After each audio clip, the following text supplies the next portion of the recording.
Olá, tudo bem? Paz e graça, que bom ter você aqui conosco neste encontro online.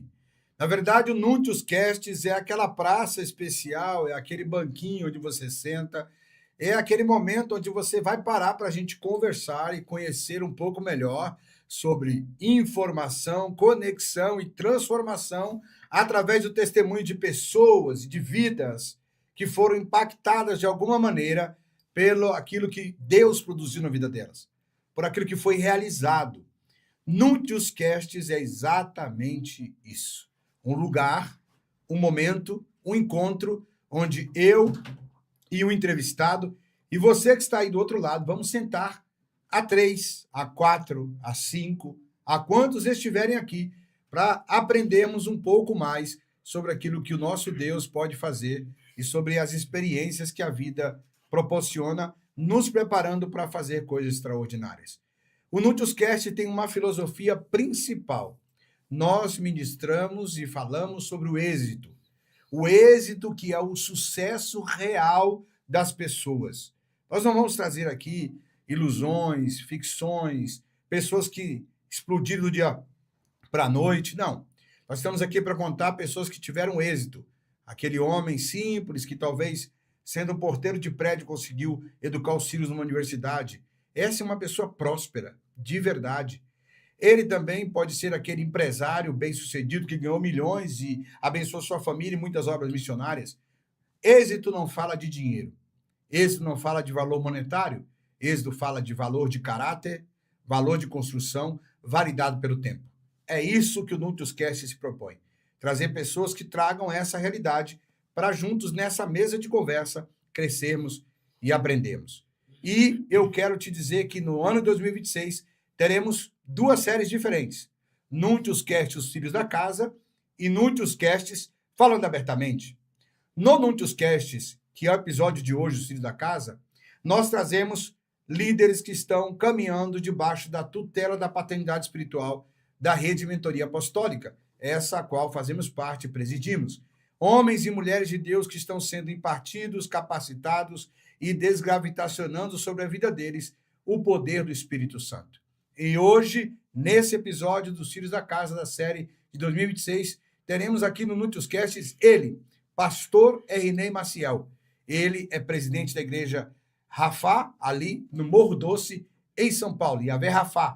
E ele vai falar coisas maravilhosas que Deus tem feito na vida dele. Mas antes de eu chamar você para sentar à mesa definitivamente, eu preciso que você acesse o ingresso. E o ingresso para sentar à mesa é: se inscreve no canal, deixa aqui aquele like especial e também aperta o sininho para que todos os episódios às terças-feiras e às sextas-feiras às 18 horas vier ao ar para você ao vivo, você possa receber a notificação e não perder nada de extraordinário que vem para você. Vamos juntos? Vem com a gente, vamos sentar nesse momento especial com ele, pastor, amigo, cantor, ministro, Ernei Maciel. Seja bem-vindo, estar conosco aqui, é um prazer te receber. Amém, meu apóstolo, graças e paz, eu estou muito grato a Deus por essa oportunidade de estar aqui ao seu lado, né? E para nós é uma honra estar aqui sentado nessa mesa do seu lado, porque ao seu lado a gente aprende bastante, né? Como temos aprendido na caminhada. É uma honra para mim muito grande estar aqui com o senhor. Não, a honra é toda minha. Sabe que o que valora um pai são a qualidade dos filhos. É verdade, isso é maravilhoso, é verdade. Porque quando você tem filhos que são como flechas na mão do Senhor, como diz a palavra de Deus, são lançados para alcançar destinos muito mais longe do que o pai poderia, é que você vê o resultado do seu trabalho. E a mentoria tem sido isso, tem dedicado a sua vida a lançar, a fazer com que pessoas que muitos consideram simples, anônimas, né? Como você e outros, possam ter visibilidade, possam ter sua oportunidade, e eu estou muito feliz, a honra é toda minha. Mas hoje a entrevista não é sobre mim, é sobre você. Então eu quero saber quem é Ernei Maciel, de onde veio Ernei Maciel, qual é a sua origem, e é essa cabeça de índio aí, veio de onde? Meu apóstolo, eu sou do estado do Amazonas, né? Nós somos do estado do Amazonas. Eu cheguei há pouco, ainda vai fazer agora, no final do ano, 7 anos que estou em São Paulo. Então, eu sou um amazonense. amazonense, mas me considero um manauara, apesar de ter nascido no interior do estado do Amazonas, que é Manacapuru. Então, quem nasce em Manacapuru é manacapuruense, Não, peraí. né? Falar a língua Vamos estranha, lá. para a gente falar a língua estranha, a gente tem que Ah, avisar pro nosso querido isso, que está sentado, porque o Núcleos Casts é uma mesa é onde eu quero que verdade. as pessoas venham sentar com a gente aqui para conversar. Então, para a pessoa sentar aqui, ela tem que entender o nome, pelo menos. Né? Em É língua não dá. verdade, Como é o verdade. nome? Quem nasce em Manacapuru é Devagar. Manacapuru. manacapuruense, né? Você é manacapuruense. O carro Manacapuruense. até capotou agora. É um município que fica a 80 quilômetros de Manaus, da capital, Maravilha, que Manaus, coisa né? linda. Mas eu me considero um manauara porque minha vida toda até os 35 anos foi em Manaus, então eu me Entendi. considero um manauara também. Porque, na verdade, estados diferentes de São Paulo, que Isso, você tem São Paulo, cidade com milhões de isso, habitantes, verdade, a grande São Paulo é monstruosa, verdade. mas você tem cidades como Bauru, como Ribeirão Preto, Isso, são cidades também muito grandes, Campinas, né? São exatamente. cidades. Lá nesses estados, normalmente não é assim. Você É tem uma verdade. grande cidade polo e outras Isso, cidades bem bem pequenininhas e menores, voltas, bem que isso. acaba você usando sempre como referência Isso, é verdade. aquela cidade. Você nasceu quando? Faz muitos anos? Muitos anos. Tá com o quê? 42? 42 acertou. Você falou 35 mais 7, você tá aqui, já fiz a conta. 42, você é ligeiro. E esse R. Maciel teve a oportunidade de ser criado como? Você foi criado mais na roça, na cidade, estudou? Qual que é a tua história aí? Vamos lá. Seus pais? Isso, meus pais cristão, né? Eu nasci no lar cristão. Então, assim, desde criança no ensinamento, fui criado, como eu falei, nasci em Manacapuru, mas fui criado a minha vida toda em Manaus, né? Com Certo. os meus pais, a minha mãe. Minha mãe ficou viúva muito cedo, com 4 filhos, né? E aí teve que se virar para criar os filhos ali, mas todos no caminho do Senhor, todos Benção. 4 homens, não? Não, são 3 mulheres e sou filho único, homem, né? Homem Por mais isso você é velho. mimadinho assim, então? Talvez, talvez seja. Então a gente foi criado no lar cristão, né? Meus pais pastores também, por muito tempo, então a gente cresceu ali nessa linha, né? Quando você fala seus pais pastores, Isso. você fala que seu pai faleceu. Mas o meu pai que me criou, né? O seu padrasto, no caso. Meu padrasto, meu pai que me criou também, ele foi ali alguém que Deus colocou no caminho da minha mãe para nos ajudar, né? Na criação. Entendi. Então ele tem uma importância muito grande na nossa vida, que é o pastor Rivaldo Lima. Rivaldo Lima? Lima, isso. Manda um abraço pro Rivaldo. Meu pai, um abraço pro senhor, pastor Rivaldo Lima. Lá em Manacapuru, tá em Manacapuru. Ainda tá na mesma cidade? Em Manacapuru. Opa, já tem uma agenda quando eu for lá, então. Isso. Que benção. E aí você saiu de lá para ir para Manaus? Para Manaus. Quantos anos você tinha? A gente era criança ainda, era muito novinho, né? Ah, tá. Muito Então novinho. vocês foram para lá, depois ele voltou. Isso, depois de muitos anos. Aí E qual foi a história da escola? Estudou? Não conseguiram estudar? Estudei sim. Porque parece que você gosta de tocar um violão também, gosto. fazer uma seresta. Isso, Como é que é gosto. isso aí? Então, o que Como nasceu o instrumento na sua vida? Importante isso. A minha mãe, ela canta, né? Então, a parte da música ali foi ouvindo a minha mãe cantar. Eu sempre digo que eu aprendi a cantar ouvindo a minha mãe cantando, né? Entendi. Cantando Chile Carvalhais, cantando Mara Lima, aqueles anos antigos, nas né? asas do vento. Isso. Então, assim, eu aprendi ouvindo a minha mãe cantar. Então, nasci no lar cristão a partir dos 13 anos ali no grupo de adolescente ali. Assembleia de Deus. Assembleia de Deus. Samuel Isso. Câmara, não? Samuel Câmara. Ok. Isso. Assembleia de Deus e Adã, lá do estado do Amazonas. Foi a vida toda lá, né? Até os 35 anos ali, servindo a Deus ali. Me batizei com 12 anos de idade. 12 anos de idade me batizei nas águas. Então, eu me considero um cristão crente de 12 anos para cá. Então, já sei o quê? 30 anos servindo a Jesus, né? Nessa caminhada. Nunca, graças a Deus, nunca me afastei. Tive as minhas dificuldades, mas sempre ali nos pés do Senhor. Tive minhas falhas, como qualquer um outro ser humano. A gente é falho mesmo, a gente é faltoso. Mas sempre ali aos pés do Senhor, graças a Deus. Então, assim... aos 13 anos começou a entrar ali a música, o violão, né? Eu ganhei de presente, meu pai tinha um violão pendurado na parede de casa, e aí ganhou de alguém, e aí eu olhei aquele violão, aí uma certa vez um amigo meu chegou lá em casa da igreja e disse, oi, Ney, tem um violão, me empresta o violão, e começou a tocar, e cantar uns louvores. Eu digo, você toca. Ele, você não quer aprender umas notas? Eu digo, eu quero, não sabia nem o que era nota, nem nada. Eu quero. Aí ele começou a me ensinar ali, né, anotando no caderno ali, fazendo um scriptzinho no caderno ali, as notas, dó, ré, mi, fá, sol, assim, foi me ensinando, e eu fui aprendendo, e amava futebol, né? Naquela época, eu sofri muito com a minha mãe, com meus pais, porque naquela época futebol era pecado, então eu E o seu podia. sonho era ser jogador, então? Então, meu sonho era, quando criança, sim, porque eu fugia muitas vezes, saía, dizia, vai pra igreja, e às vezes desviar o caminho para ir pro futebol. E naquela época, Assembleia de Deus não podia nem Não pensar podia. nisso. Era pecado, era uma coisa muito grave. Então, assim, a gente não podia, né? Para meus pais era pecado. Então, assim, a gente não podia. Então, ia escondido. E muitas vezes levei chicotada por isso. Fui corrigido por isso. Graças a Deus que foi corrigido. Então, assim, ali, depois Começou entrou a tocando. música, né? Há 13 anos entrou a música. Quando entrou a música, eu esqueci o futebol. Aí entrou a que música, eu esqueci o bênção. futebol. Então, assim, Deus já havia traçado algo para minha vida diferente. Não era o que Deus queria, né? Não era para ser jogador de futebol, era para Seguir o caminhar, caminho seguir o do caminho altar. no altar, exatamente. Aí eu comecei a aprender as primeiras notas musicais e já cantava na igreja, já cantava no coral ali dos adolescentes, dos jovens. Então comecei a desenvolver e aprender a música ali. Foi quando a visão mudou, né? A visão mudou. Dentro desse conceito que a gente fala de alguém criado na igreja, é muito importante a gente compartilhar uma coisa. Como a nossa conversa aqui com os nossos internautas é trazer eles para a conversa, para participar com a gente, eu penso o seguinte: teve um momento nessa história toda que Jesus apareceu para você. Teve um momento que você teve um encontro com Jesus. Independente de ter sido criado na igreja, nessa liturgia rígida, né, que tinha os costumes, mas ali sempre orando, buscando, casa de servo de Deus. Quando foi o momento, de fato, que você teve um encontro com Jesus? Ou seja, eu entendi que agora eu aceitei Jesus, agora eu sou um cristão de verdade, agora Jesus morreu por mim. Teve alguma experiência especial, ou foi uma pregação, ou foi... Como foi isso na sua vida?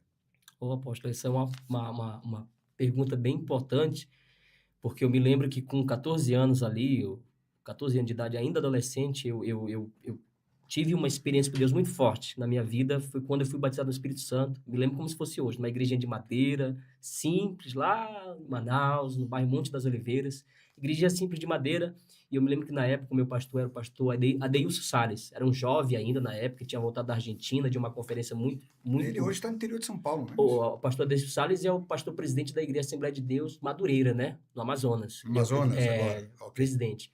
Então, ele era o nosso pastor na época, né? Na época, ele era o nosso pastor de área. Então, ele chegou da Argentina muito cheio do Espírito Santo, numa conferência que ele foi. E eu me lembro como se fosse hoje. Eu fui batizado com o Espírito Santo. Ali eu tive realmente uma experiência muito, muito genuína com Deus, assim, de que eu não tinha ainda tido. Mesmo sendo batizado nas águas ali com 12 anos, mesmo sendo criado, mas eu não tinha. Ali eu tive realmente uma experiência única com o Senhor. Eu nunca esqueço desse momento, do batismo com o Espírito Santo. E eu senti ali que Deus havia me chamado para algo. Eu não sabia ainda, né, o que ele tinha preparado para mim futuramente, mas assim, eu sabia que ali Deus tinha me escolhido para algo, para fazer algo para ele. Eu não sabia se era música, porque estava começando aí, eu não sabia de nada disso. Eu não sabia se era cuidar de vidas, enfim, eu não sabia. Mas ali eu sentia que Deus havia me escolhido para algo. Foi a confirmação de que Deus tinha algo com você. Exatamente. Foi uma experiência maravilhosa. Eu nunca esqueço desse dia. Quando eu fui batizado com o Espírito Santo, ali Deus falou muito comigo. Muito mesmo. Deus usou o apóstolo Adeilson para falar comigo, né? Foi algo sobrenatural. Sobrenatural. O que ele profetizou, você lembra? Ele profetizou que Deus usou ele para falar assim, que me via, você é um jovem ainda, muito novo, mas eu te vejo com uma mochila nas costas numa estrada de chão.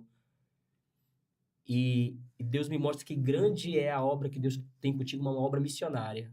Uau. E aí quando ele falou assim, como eu estava começando a música, estava naquela empolgação, naquele desejo, naquele sonho, eu imaginei isso. Eu vou ser músico, vou sair cantando aí pelo Brasil, eu não sei, Deus vai fazer algo nesse sentido. Eu imaginava isso. E ele falou que me via com uma mochila nas costas, numa estrada de chão, seguindo. Deus tem um grande chamado para a tua vida. Você vai passar um tempo aqui, não sei quando vai ser que vai se cumprir, mas a verdade é que se você se colocar, ficar firme na posição que Deus quer, vai chegar o tempo que ele vai te colocar e você vai conhecer pessoas e você vai ver rostos de pessoas que você nunca viu. Então me falou assim algo nesse sentido, será que... E eu imaginava, eu sempre amei o ribeirinho, né? Até hoje eu amo, algo que mexe muito comigo do Amazonas é o ribeirinho.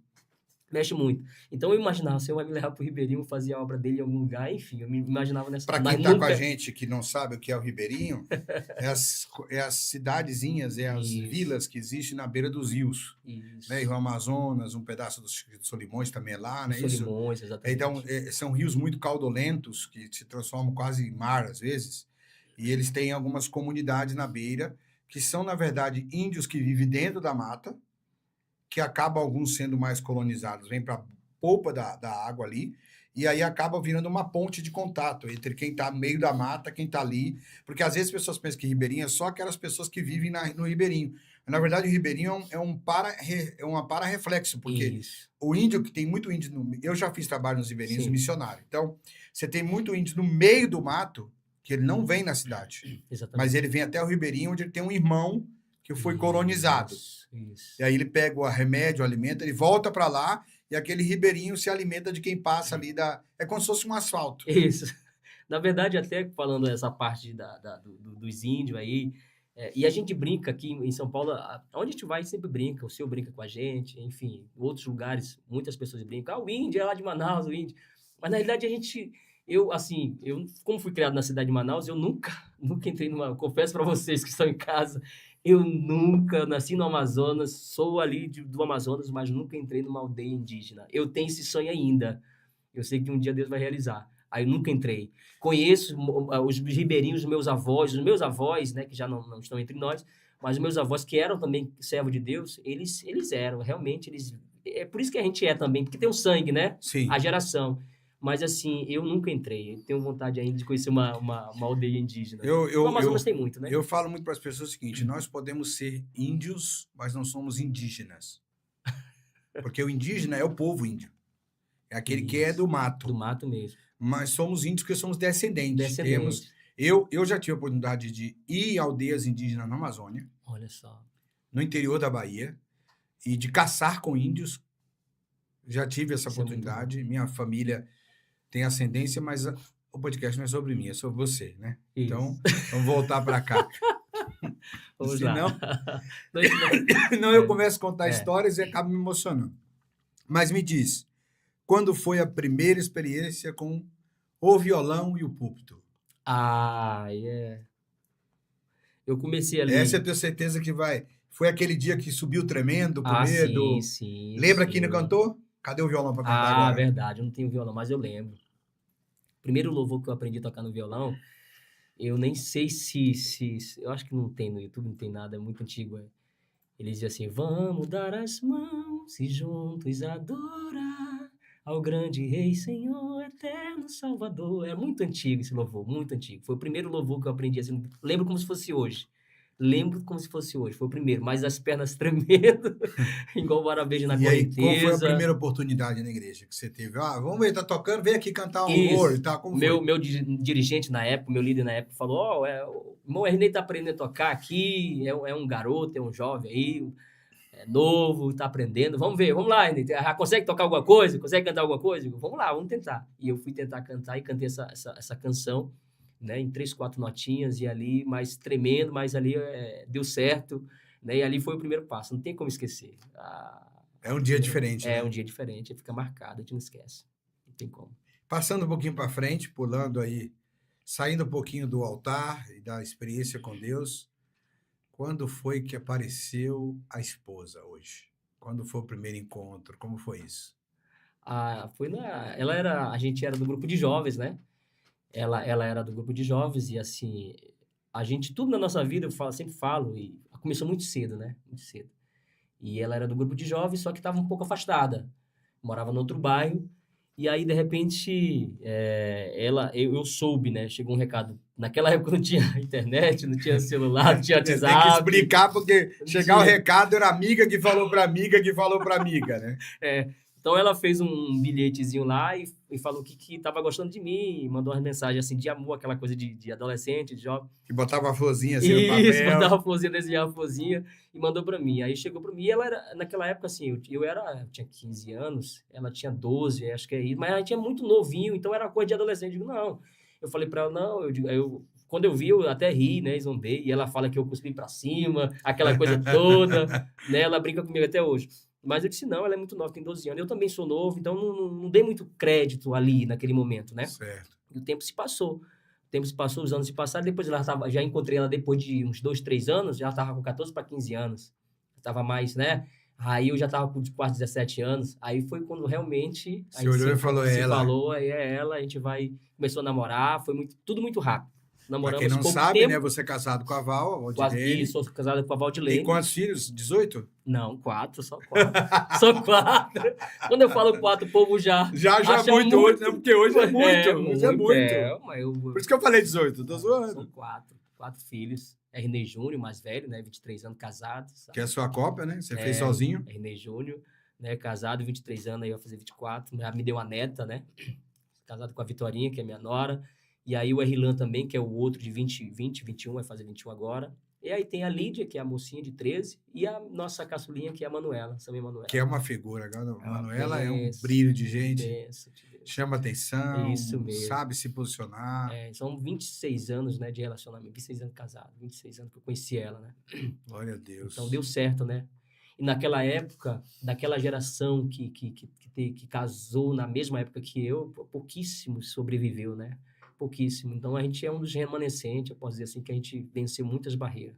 Nos últimos 20, 30 anos, já entrando nisso que você está falando, uma banalização muito grande da questão do casamento. Muito grande. Porque o casamento hoje parece que virou uma coisa natural. O cara casa hoje, se separa amanhã, arranja negócio, outra. né? Parece que virou, né, uma coisa banal, né? O cara casa hoje, descasa amanhã, arranja outra mulher, faz filho e sai fazendo aí, parece que é natural. Tá tudo bem. E parece que tá tudo bem. Para nós, a gente sabe que não é natural, não é normal.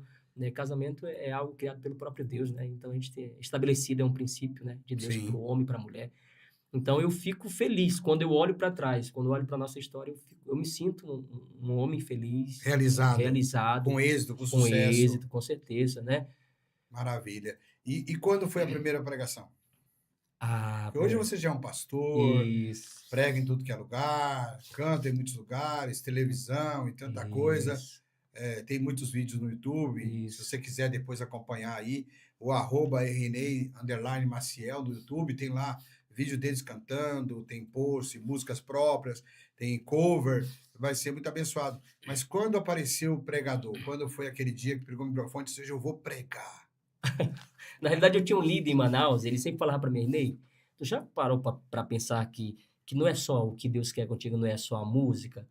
Você canta muito bem, você é um levita adorador que a gente tem aqui com excelência, mas assim, você já parou para pensar que não é só isso, que Deus pode querer algo a mais com você, que talvez você não está conseguindo enxergar hoje? Já parou para pensar? E eu não havia parado para pensar nisso. E aí uma vez ele falou bem assim, olha, eu vou começar, porque eu vejo em você isso, eu vou começar a te dar a oportunidade, você deseja pregar, você tem um costume, porque para pregar tem que ler a Bíblia, né? Tem que conhecer. Então você lê a Bíblia, você tem algum costume de... Não, eu leio, eu fui criado na escola dominical. Eu fui criado ali na escola bíblica dominical, então a gente aprendeu ali os princípios, né? Da leitura bíblica diária, aquela coisa toda, de devocional. Então eu disse, eu desejo. Eu falei para ele, eu desejo, então eu vou começar a te colocar para pregar. Então o meu líder começou a me incentivar. E eu me lembro como se fosse hoje. Ele me deu a oportunidade para me pregar, para me trazer uma palavra. E eu me lembro também o tema da palavra, né? Qual foi? Foi Cego de Jericó, ali na beira do caminho. Foi a mensagem, porque eu cantava muito naquela época. Eu cantava muito o hino do Marcelo Nascimento, Milagre em Jericó. Jesus, filho de Davi, tenha compaixão de mim. Eu cantava muito esse louvor do Marcelo. E aí eu preguei em cima, cantei o louvor e preguei em cima do louvor. E foi algo assim que Deus confirmou. E aí depois do culto ele me chamou e falei que tem algo a mais, cara. Tem algo a mais, começa a desenvolver isso. E na época eu não levei tão a sério assim. Tinha quantos anos? Eu tinha, acho que lá uns 20 anos, né? 20 anos, mais ou menos, 19, 20 anos. Era jovem ainda, né? Tava recém-casado com a pastora Caval. Então, assim, tava muito novo ali. Mas, assim, mas desde a escola bíblica lá, a minha professora me colocava. Naquela época eu era muito criança, então ficar com as pernas tremendo não saía nada. Mas dessa de 19 anos para cá, 20 anos para cá... Aí desenvolveu. Mas, assim, eu não pregava constantemente porque eu não era líder de igreja e, assim, eu era muito convidado para cantar. E, às vezes, um líder dizia, Inês, você canta, a gente sabe que você canta, agora você prega também? Aí eu falava que não, né? Mas uma vez o meu pastor disse, rapaz, quando falar que tu prega, fala que prega. e estuda e vai para cima, porque Deus vai te usar. Porque... Sim, sim. E meus pastores, meus líderes, sempre me incentivam, Ernei, você tem algo... O meu pastor falava isso para mim. Ele falava assim, Ernei, você tem uma arma de guerra nas tuas mãos completa. Você é completo. Você toca, você canta, que se não tiver ninguém para cantar, você vai cantar. E o meu pastor uma vez falou isso para mim antes de ele falecer. Meu pastor que Deus recolheu. Ele falou assim, antes de eu ir para São Paulo, ele falou assim, Deus usou muito ele. Disse, ó, Deus vai te colocar numa grande obra. E eu vou te falar uma coisa. Você tem armas que poucas pessoas têm. Você tem armas que eu não tenho. Você canta, você toca e você prega. Então, assim, você tem algumas armas a mais do que aqueles que não têm. Então, se de repente faltou um músico, você toca. Se faltou um cara para cantar, você canta. Se faltou alguém, você leva o culto. Você faz acontecer ali, porque Deus te deu essas armas. Então, Deus vai te usar com as armas que Ele colocou nas tuas mãos. Então, A importância de um líder que enxerga na gente o que a gente não enxerga. E eu não imaginava jamais que um dia eu fosse estar aqui, que um dia eu fosse estar na frente de um povo. Né? Comecei a liderar jovens, trabalhei com jovens também, e ali Deus começou... Quando eu comecei a trabalhar com jovens, eu vi que Deus começou a me levar para uma outra linha, né? Outro entendimento. Outro entendimento. Até então, o entendimento era só cantar e se apresentar e isso. E quando foi a ideia São Paulo? Como foi isso? 2018, eu vim a convite de uma amiga, que eu conheço muito bem, a nossa amiga, cantora Maíli Santos. Eu vim a convite dela. Doida! Quer conhecer uma mulher doida de Deus é a Maíli Santos. Então, 2018, ela disse, Ney, eu já conhecia ela já há uns anos, você nem vem para cá, vem dar uma volta, pega a tua esposa, vem dar uma volta, que passa uns dias. Vem conhecer, né? Vem conhecer, vem dar uma volta. Aí eu disse, eu vou. Eu vim, passei 7 dias. Inclusive, quando eu vim, a primeira igreja que eu cantei, que eu fui participar de um culto aqui em São Paulo, foi na sua igreja, né, na Mensageiros. Foi? Foi, na Mensageiros. Uau! Eu vim, a gente tem uma foto junto. Você não lembra, faz tempo, não né? Não lembro. Não. Eu lembro que você esteve aqui e tal, mas não sabia que era a primeira igreja e tal. Foi a primeira que eu fui.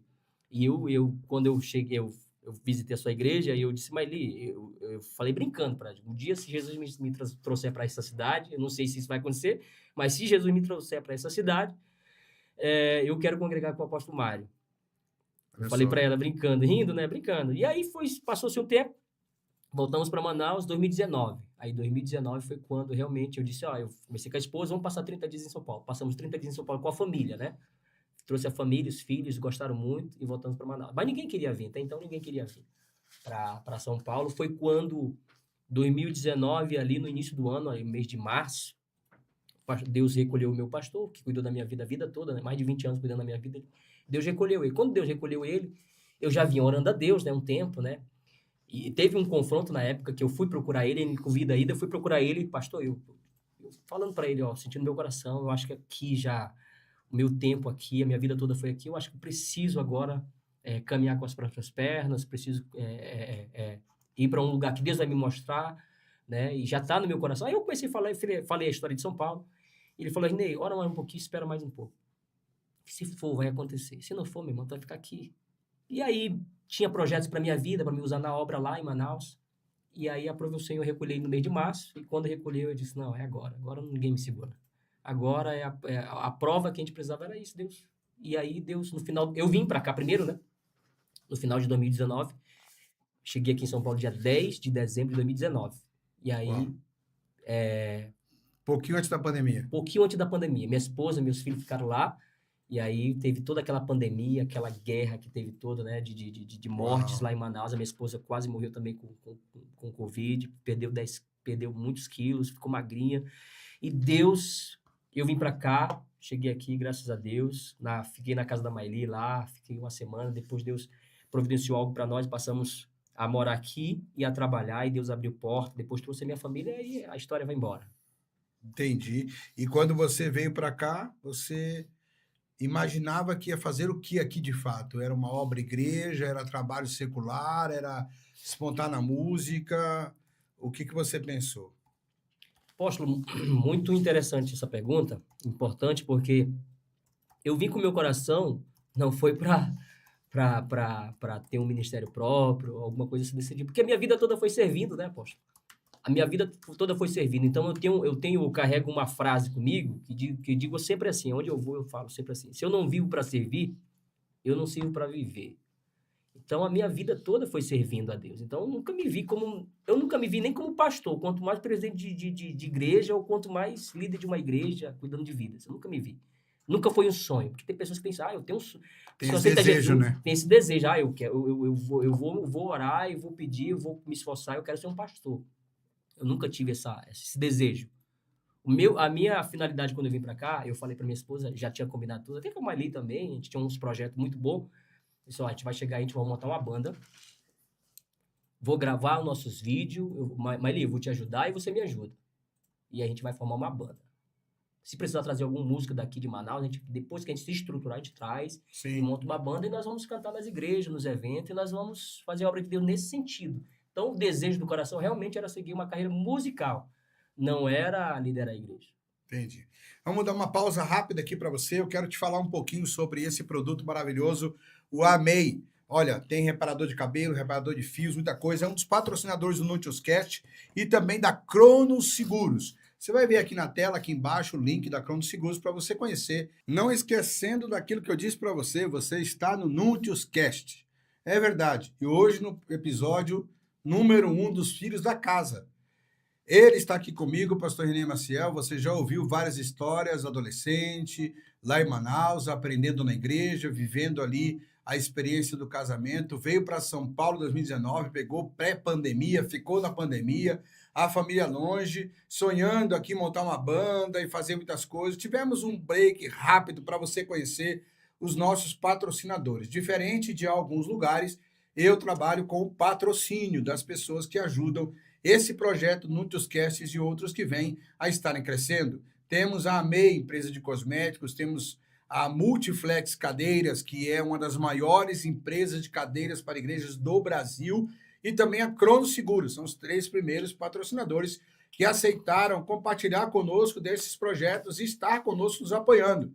Se você é um empresário, se você tem um negócio e gostaria de estar conosco, aqui embaixo vai ter o telefone para você acessar aqui da OUP. Isso mesmo, OUP é a agência, é a empresa que cuida aqui do nosso projeto de mídia, do Nutiuscasts e de outros. Então, se você quiser entrar no nosso case de patrocinadores para estar se apresentando aos nossos, eu não diria telespectadores, né? Nunca sabe como é que a gente fala, internautas, na verdade, os nossos convidados que sentam aqui nessa praça chamada Nutiuscast. Vamos imaginar o seguinte, nós estamos numa avenida chamada Êxito, chamada Sucesso, e o final dessa avenida tem um coreto, uma praça bem bonita chamada Nutiuscasts, onde a gente senta para bater esse papo e conversar. E eu vou voltar com ele, pastor René Maciel, porque a história está começando a ficar boa. Ele chegou na grande cidade de São Paulo com a sua amiga, a doidinha, abençoada, maravilhosa, que amamos muito, Maili Santos. E aí vamos ouvir mais um pouco dessa história linda. Então, você chega em São Paulo e fala, vamos montar uma banda. Isso.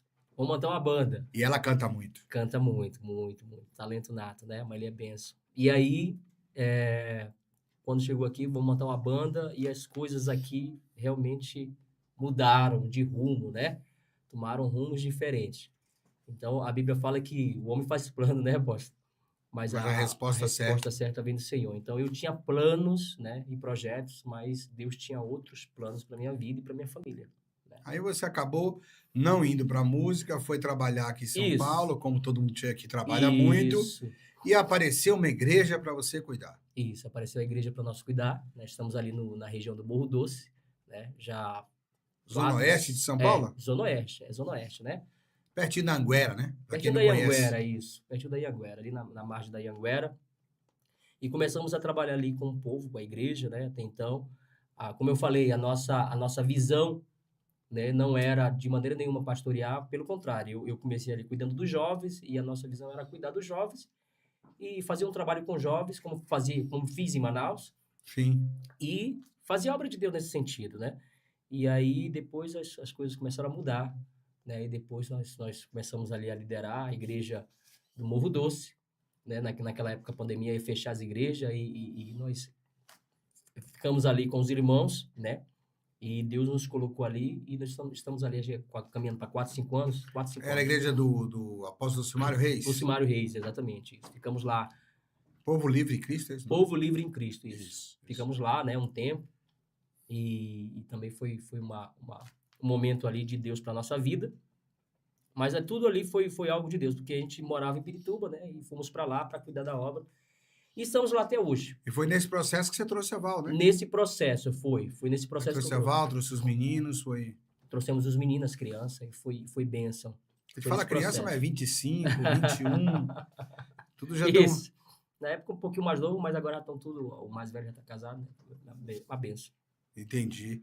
E o que você diria para essa pessoa que está ali naquela câmera te assistindo, para esse jovem que talvez nunca pensou em pastorear, nunca pensou em ter um casamento tão duradouro, até esse momento desse bate-papo, o que você diria de Deus para esse jovem, para ele não desistir, para ele continuar e para ele abraçar o ministério? O que você diria para ele? O que eu digo para você que está começando agora, você que tem um desejo de fazer a obra de Deus, o apóstolo Paulo escreveu em Atos, acredito que é o capítulo 24, né? Eu acho que é o versículo 25, que diz que ele não tem a vida dele por preciosa. Então, quando você se lança no reino para fazer algo para Deus, vá até o final. O apóstolo Paulo escreveu também, eu acho que Filipenses capítulo 3, acredito que é Filipenses capítulo 3, o 13 e o 14. Me esquecendo das coisas que para trás ficam e avançando para que estão adiante de mim. Eu sigo olhando para o alvo. Eu sigo olhando para o alvo, para o prêmio da soberana vocação de Deus que está em Cristo Jesus, nosso Senhor. Então, olhe para Jesus.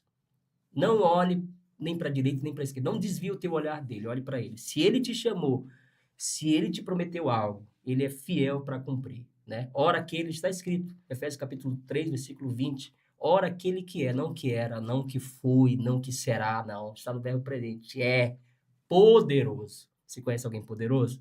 É o nosso Deus. Poderoso para realizar todos os sonhos e projetos na tua vida. Não é o que você deseja, não é o que você quer, é o que ele tem para nós. Eu custei entender isso. Eu me escondi por muitos e muitos anos atrás do microfone, atrás do violão, atrás de gravar um disco, de gravar uma música, enfim, procurando status e outras coisas a mais. Mas, na realidade, quando eu encontrei e li aquela passagem que diz, a Bíblia fala assim, quem é sábio ganha alma. E é o que nós estamos fazendo ali no Morro Doce, cuidando de vidas. Até muitas vezes no anonimato, ninguém está vendo, mas ele está vendo. Não é o que as pessoas veem, não é as visualizações, não é isso, não é sobre isso, é sobre ele, é sobre reino. É o que nós temos aprendido na Rede Mentoria Apostólica com o nosso apóstolo Mário. É sobre reino, é sobre vidas. É para ele, é por ele, para ele, né, meu apóstolo? São todas as coisas. São todas as coisas. Então, é isso que eu tenho para você. Se Deus te chamou, vá até o final. Não olhe, meu irmão. Pode criticar, pode falar de você, dizer que você está louco. Enfim, podem se levantar contra você, mas olhe para Jesus. Não desvie o olhar dele. Porque você lembra que quando Pedro desviou o olhar de Jesus, o que aconteceu com ele? Naufragou, afundou. Então, não desvie o olhar dele. Então, o que tem nos mantido de pé até hoje é não desviar o olhar de Jesus, com toda a dificuldade. Isso é muito bom, porque você é um pastor neófito, né? É um pastor dirigindo de igreja há 4, 5 anos, é considerado um pastor novo. Novo, exatamente. Apesar do tempo que você tem, da história que você contou, e eu te acompanho, muitos desafios que você está enfrentando com sua família aqui em São Paulo, de saúde, ministerial, é importante para que essas pessoas que estão nos acompanhando entendam que o ministério é sacrificial.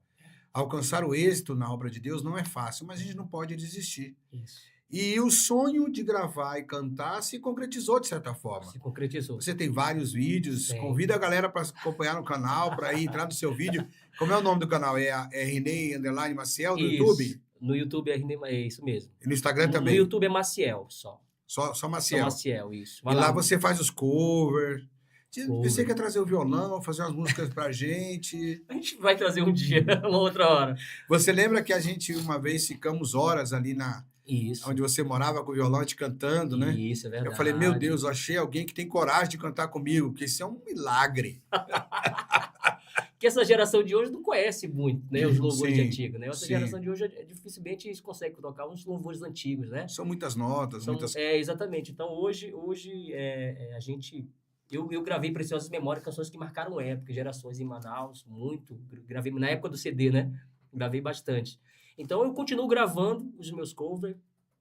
Todo mês eu sempre gravo uma canção e coloco lá no YouTube, coloco no Instagram, para as pessoas nos acompanharem. Porque não impede nada, né, apóstolo? Não impede. Não, não é ter aceitado o ministério pastoral, vai abandonar aquilo que está no seu coração, que é a sua alegria, que é a sua essência. Exatamente. O chamado, eu costumo dizer o seguinte, o chamado não é um cárcere privado de uma só opção. Isso.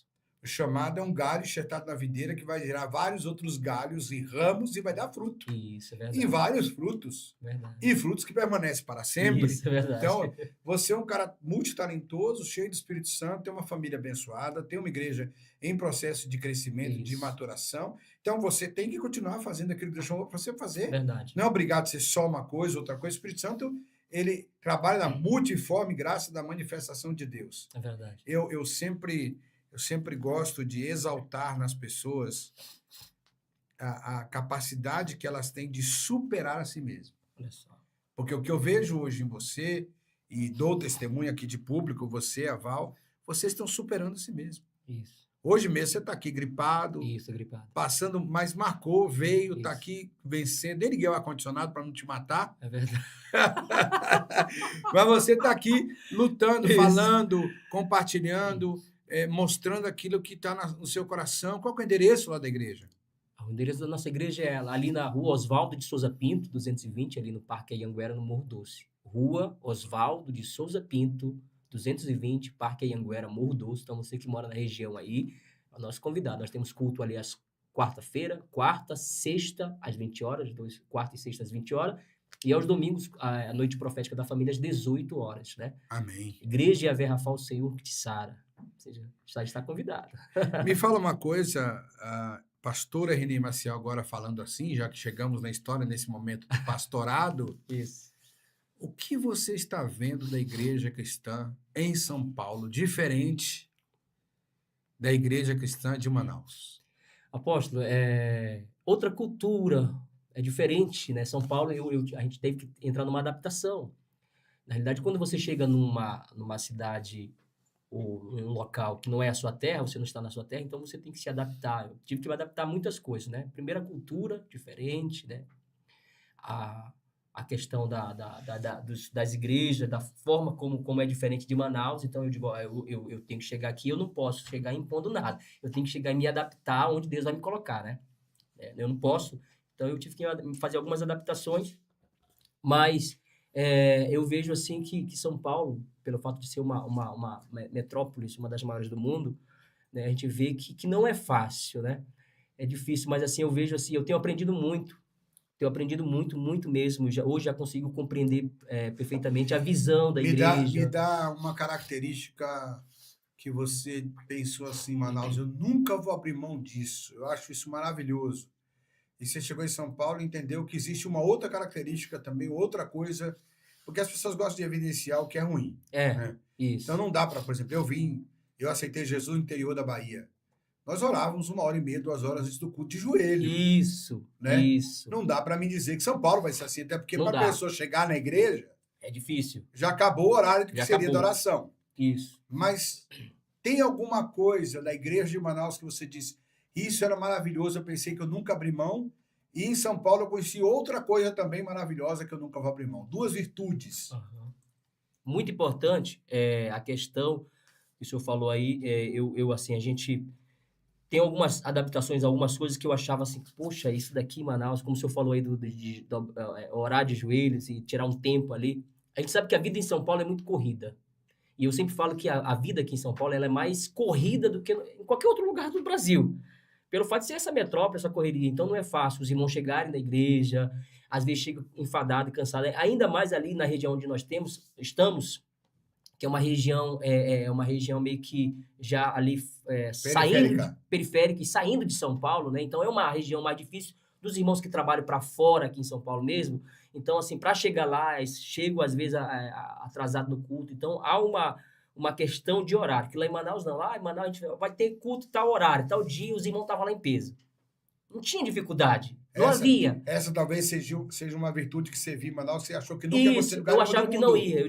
Qualquer lugar do mundo, quando chamasse, os crentes iam estar lá. Iam estar lá. Então, assim, tinha dificuldade em Manaus? Tinha, mas assim, quando a gente falava, vamos fazer tal coisa, a gente, naquele horário estava lá. E aqui é diferente, aqui já foge um pouco mais, Certo. né? Aqui a gente vê, mas a gente não vê, não é porque os irmãos não queiram chegar, não queiram fazer, não queiram estar lá. A questão é da dificuldade mesmo, que é a cidade, que é a Sim. capital, enfim.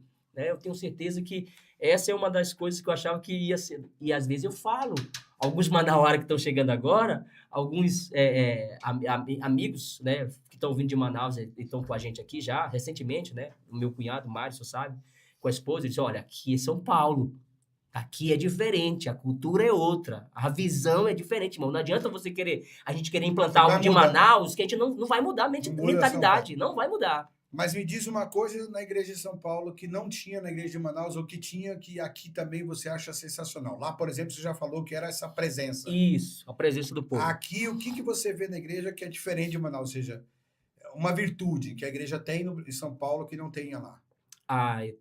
Como eu vim da linha da Assembleia de Deus, então alguns costumes da Assembleia de Deus eu preciso, ainda tenho, eu preciso deixar. E hoje nós estamos caminhando junto ao lado do apóstolo Mário Núntios, né? E a gente tem aprendido muitas coisas em relação à igreja apostólica, né? Essa linha da igreja apostólica. Então, eu estou em fase ainda de adaptação, mas eu enxergo muitas virtudes. Uma delas é a organização e a liturgia do culto, como que é diferente. A diferença é muito grande, né? Há uma diferença muito grande. E aí eu falo lá para os nossos discípulos da igreja, olha, a gente precisa se aliar a esse padrão aqui, que a rede, não só a rede de mentoria apostólica, mas que a visão apostólica, ela nos apresenta. A gente precisa se aliar. Então, alguns costumes da Assembleia de Deus... litúrgica, isso é uma coisa que eu admiro muito na visão apostólica. Eu admiro muito, e é uma coisa que eu tinha esse desejo. Mas como eu era assembleiano... Como eu vou mudar? Como eu vou mudar? Né? Você sabe por que eu fiz essa pergunta para você? E para você que está assistindo a gente aqui, eu quero que você pegue bem aqui esse meu enquadramento para entender o seguinte. Todo povo, toda cultura estabelecida e toda igreja tem a sua própria característica virtuosa e as suas características que podem ser adaptáveis.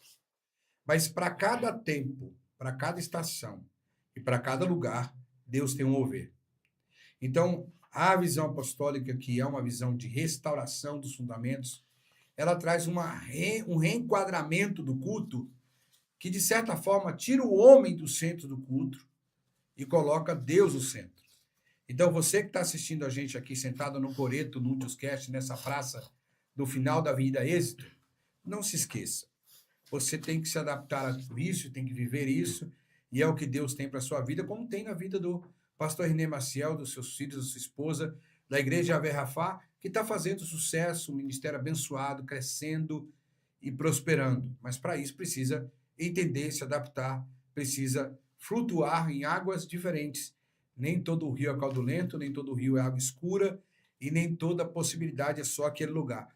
Você tem que se adaptar no sentido, sem perder valores e princípios, para ver aquilo que Deus tem para a sua vida.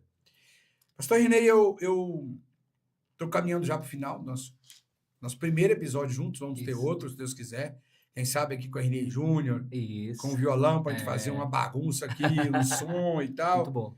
Mas eu queria que você me falasse um pouco como tem sido esse seu ministério hoje híbrido, né? Porque você trabalha secular e, ao mesmo tempo, está no ministério. No ministério, você não é só o pastor, você é o mestre, é o cantor, é o tocador. Se bem que a sua igreja tem um louvor muito bom, mas você hoje consegue fazer tudo isso. Como tem sido para você esse ministério híbrido, essa junção das duas coisas? Você acha que está valendo a pena ser pastor e trabalhar? Você acha que é de Deus isso? Não é de Deus? Para quem está assistindo? O que você pensa disso? O que eu penso é que no final de tudo a gente vai ter que cantar querendo. Vai valer a pena, sei que vai, né? No final de tudo vai valer a pena. A gente sabe do sacrifício que não é fácil. Você tem que renunciar a muita coisa, muitas vezes o tempo de algumas coisas, mas a gente tem que priorizar e tem que saber separar as coisas, né? A família é importante, a família é a primeira igreja, né? O cuidado ali com a família é importante. O senhor sabe que eu estou passando uma luta com a esposa de enfermidade. Sim. Não é fácil, é uma guerra muito grande, é uma luta muito grande. Uma vitória diária. Diária. Então, assim, graças a Deus que Deus tem colocado pessoas do nosso lado, porque ninguém faz nada só, né, apóstolo? Eu Sim. não aguentaria e não suportaria carregar uma responsabilidade só eu. Então, tem o meu filho, que é o meu braço direito, Ernei Júnior é meu braço direito da igreja, juntamente com alguns obreiros, e que me ajudam bastante. Apesar da igreja, como o senhor falou, estar em crescimento, é uma igreja pequena ainda, mas graças a Deus, Deus tem colocado pessoas, e aí eu trabalho, né? Tenho meu trabalho fora, né? Eu trabalho e para levar o sustento para dentro de casa, até porque o ministério ainda está em crescimento, é pequeno, a gente não recebe nada da igreja, pelo contrário, a gente ajuda as pessoas, tem quem vai lá, a gente ajuda, une a igreja, os irmãos, a abençoar com uma cesta básica, para abençoar com uma passagem, levar, quando precisa, leva no hospital também, já fiz muito isso, levar no hospital de carro, e a gente vai, e graças a Deus o Senhor não tem deixado de maneira nenhuma a É gente a certeza de que ele vai recompensar. ele recompensa. A recompensa vem dele, não adianta. É aquilo que eu falei ainda há pouco, é olhando para ele sem tirar o olhar dele, né? Sabendo que a recompensa e tudo o que nós fazemos aqui, eu sempre falo na igreja, pô, tudo que nós fazemos, irmãos, quando você limpa uma cadeira, quando Eu você falo pega isso também. uma vassoura para varrer a Eu igreja, um falo isso também. rodo para puxar uma água da igreja que você lavou, tudo que você faz, a Bíblia fala que tem um anjo lá, o livro das obras está sendo escrito lá. Lavou a minha casa, fez isso para mim. Está sendo escrito lá, está sendo Sim, anotado tudo. sim. Entendeu? O homem pode não ver, mas Mas Deus Deus vê. vê. O importante é o que ele vê, não é o que as pessoas pensam, o que as pessoas vão falar. Eu sempre falo, e graças a Deus, apesar da igreja pequena em crescimento, apóstolo, mas eu tenho visto a mão de Deus sobre aquele lugar. Glória a Deus, Glória glória a a Deus. Deus. Isso é muito bom. Isso é muito bom. E eu fico feliz, muito grato pela igreja. E eu nunca imaginei que Deus fosse fazer isso na minha vida e que tem feito algo sobrenatural. A gente está passando esse vento de enfermidade com a esposa, mas é um processo, né? E Deus sabe, a Bíblia fala que a vontade dele é boa, perfeita e agradável, e a gente é ciente disso. Aconteça o que acontecer, é não desviar o olhar dele, continuar olhando para Jesus, e é isso. É uma das coisas que eu sempre falo com a Vívia sobre vocês, sobre todo mundo da sua casa, que vocês são sempre rindo. Estão sempre felizes, sempre demonstrando alegria, né? É, Porque é o que eu digo sempre, nós somos chamados por Deus para sermos homens de guerra em paz. é verdade. Nós fazemos guerra em paz. Isso, Nós não perdemos o controle, não é perdemos a verdade. coragem, Isso. não perdemos a audácia e não perdemos a fé, que é o mais Eu importante de falo tudo isso. muito sobre isso na igreja. Provérbios 24:10 fala, a Bíblia fala que se te mostrares frouxo no dia da angústia, a tua força será pequena. Sim, Então eu me agarro muito nessas palavras, sabe? Porque tem momentos há momentos na vida da gente, é claro, a gente é ser humano, nós somos emotivos, nós sofremos dores, sentimentos, nós lutamos, mas a confiança no Deus que nós servimos, ela tem que ser uma fé inabalável, né? Tem que ser uma fé, não uma fé duvidosa, mas uma fé incontestável. Aconteça o que acontecer, meu irmão, haja o que houver, venha o que vier, dê no que der, eu morro.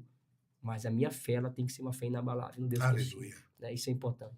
E aí a gente, Deus tem nos direcionado para algo novo e um tempo novo. Eu agradeço muito a Deus pela sua vida, pela Amém. vida do apóstolo Amém. Mário Amém. Núntios, pela Amém. vida da apóstola Vívia, pela rede Mentoria Apostólica, pela Mensageiros, e por tudo que nós estamos vivendo hoje, porque é necessário, é claro, eu me preocupava e me preocupo sempre com isso, de eu estar debaixo de uma paternidade, vamos falar cobertura, mas paternidade espiritual, Sim, porque é o que nós temos aqui na Mensageira e na cobertura, ou na paternidade do apóstolo Mário, da apóstola Vívia, é esse cuidado.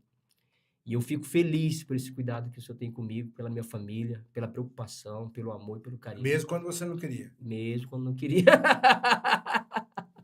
Não, não é fácil. Na realidade, assim, Tô brincando. eu sei disso. O senhor é uma bênção nas nossas vidas. Meus filhos, minha família, ele admira muito, tem um amor muito grande pelo senhor. E a gente está aqui para caminhar junto, né? Uma coisa que você está falando, que eu queria que você olhasse para aquele nosso amigo que está sentado aqui do lado, está assistindo a gente, qual é de fato a importância, não do Mário Alberto em si, mas de ter uma referência de paternidade espiritual? O que realmente é importante? Para essa pessoa que talvez não tenha, o que você diria para ela? Porque sabe o que acontece? Eu sou pastor há um pouco mais tempo que você. Eu comecei Bem mais pastorear. tempo. Eu comecei a pastorear em 1989. Então faz um tempinho já, Faz. né? E eu já caminhei sozinho, já caminhei com gente, já fui decepcionado, já Já vi Sim. muita coisa nessa questão do ministério, mas eu sempre digo para as pessoas, nada supera o fato de você ter alguém como sua referência, como alguém que vai te dar uma instrução, Uma porque não é direção. bajulação, a pessoa pensa em paternidade é pagar as contas, Não. é pegar no colinho, mas é dizer, tá errado, como eu disse para você, Isso, é verdade. você Isso, sofrendo e eu dizendo, mas você isso, tá errado, você tá sofrendo e tá errado. isso é verdade. Então, eu queria que você, como alguém que está vivendo isso e está quase acabando o nosso podcast, Isso. esse primeiro episódio, vamos fazer outros, né? Vamos. Você vai estar melhor com o Vou estar violão, melhor. pode cantar bastante. Isso. Talvez fazer um com você e a Val juntos, seria muito bom a Val estar Seria muito aqui, bom. né? Verdade. Com a gente. Mas eu queria que você dissesse para a pessoa que está assistindo a gente o que de fato é importante ter uma paternidade, o quanto isso tem representado para você. Talvez dá algum exemplo de alguma situação. Vamos Fale lá. para ele aí. Deixa eu falar algo para você aqui. A Bíblia diz que é melhor dois do que um, porque se um cair, o outro levanta. Então, não há possibilidade nenhuma de você tentar chegar a algum lugar sozinho. Ninguém chega em lugar nenhum sozinho. E quando eu me tornei presidente do Ministério Yahvé Rafael Senhor Kitsara, eu me preocupei com isso. Eu disse, eu preciso estar debaixo de uma cobertura. Já conheci o apóstolo Mário, e aí, de repente, eu entro em contato com ele senta comigo numa mesa e começa a me dar os conselhos, né? E começa a me dar um direcionamento. Até porque, como ele falou, eu sou um pastor novo. Então, você precisa ter alguém. A importância de você ter alguém para te ajudar é ter um pai que vai te direcionar, né? Esses dias agora eu sentei com um filho meu, né, que vai, ano que vem já vai caminhar só também, já vai casar, e eu sentei com ele e disse, olha, é assim, assim, assim, eu criei você até hoje, até essa data, hoje você já é independente, você já trabalha, tem suas coisas, chegou o momento de você tomar uma decisão, de você ter a sua família, de você sentar com a sua futura esposa aí e projetar a sua vida para o futuro. O pai espiritual é esse direcionador na vida de alguém que está começando como eu. Então, eu sempre falo lá na igreja, ó, quando eu sento com ele durante a semana, quando eu estou almoçando com ele, eu digo, ó, hoje eu almocei com o apóstolo Mário. Ele me aconselhou assim, assim, assim, assim, assim. Eu falo para minha igreja. E eu digo, o que ele me passou, eu quero passar para vocês. Então, assim, é ter um pai que vai te acompanhar e direcionar. A melhor coisa é o conselho, né, apóstolo? Não tem nada melhor do que o conselho. E quando você ouve o conselho, né, do seu pai, você coloca em prática, as coisas começam a fluir. Porque às vezes a gente quer fazer as coisas do nosso jeito, da nossa maneira, e estamos totalmente fora do caminho, fora de uma visão. E aí o pai é esse direcionador. Eu costumo dizer que a paternidade espiritual é a gente mostrar para aquele que vem atrás de nós onde tem um buraco na pista para não cair também. Exatamente, isso Né? mesmo. E quando eu consigo fazer isso com alguém, eu consigo lançar essa pessoa um pouco mais adiante. Jesus disse assim lá em Marcos, quando ele ora, ele falou, Pai, eu peço que esses que estão aqui sejam como eu, Senhor, são, mas também aqueles que vão ouvi-los também sejam um, como eu e o Senhor são. Então, esses que ouviram o que aqueles discípulos pregaram, sou eu, é você, somos nós, e com certeza o Senhor está nos vendo. Eu amo a sua vida, amo a sua família, amo estar servindo a Deus, servindo vocês, porque servir é o maior privilégio de todo ser humano, porque só serve quem é útil, só serve quem tem algo para oferecer, só serve quem tem algo que pode dar. Verdade. Eu sempre digo para as pessoas que uma das características importantes da paternidade é que a gente não se aproxima dos filhos, futuros filhos espirituais, por aquilo que eles podem nos dar, É verdade. mas por aquilo que nós podemos oferecer. Verdade. Então, ser seu pai espiritual é um privilégio para mim, para sua igreja, para sua família. Espero poder estar sempre aqui à disposição.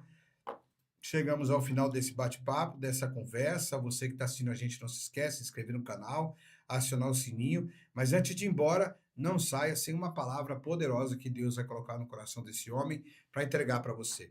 Não se esqueça de uma coisa, por favor. Antes de a gente terminar com a palavra dele, eu quero que você lembre. Êxito não é a prosperidade que o mundo tem para dar. Êxito não é aquilo que o homem comum tem para oferecer.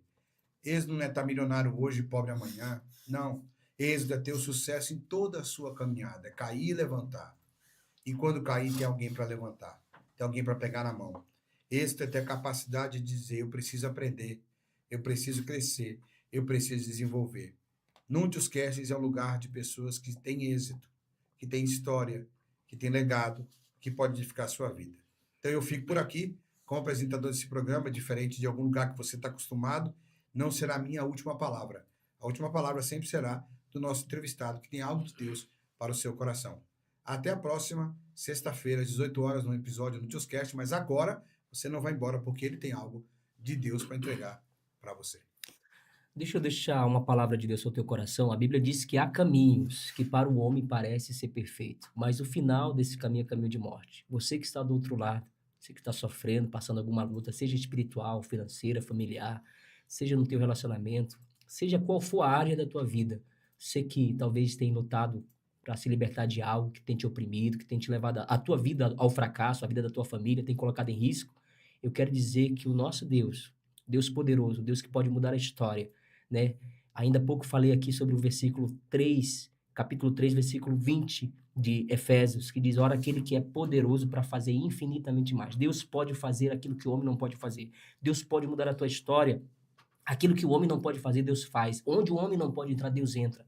Seja o que você esteja vivendo hoje, Deus pode mudar a tua história. Mas lembre-se de uma coisa: você precisa entregar a sua vida a Ele. Você precisa renunciar ao seu eu e entender que Ele, a vontade dele para você que está do outro lado, é boa, perfeita e agradável. No final de tudo, o melhor Ele tem para você e para toda a tua casa, para toda a tua família. Lembre-se disso, não esqueça disso. Há caminhos que para o homem parece ser bom, parece ser perfeito, mas o final desse caminho é caminho de perdição, de ruína. Deus tem o melhor para a tua vida, para a tua família. Fique com essa palavra, em nome de Jesus, que o Senhor te abençoe a tua casa, a tua família, te guarde, cubra de bênçãos. E a tua história, ainda neste ano, pode ser mudada. Deus te abençoe. Shalom.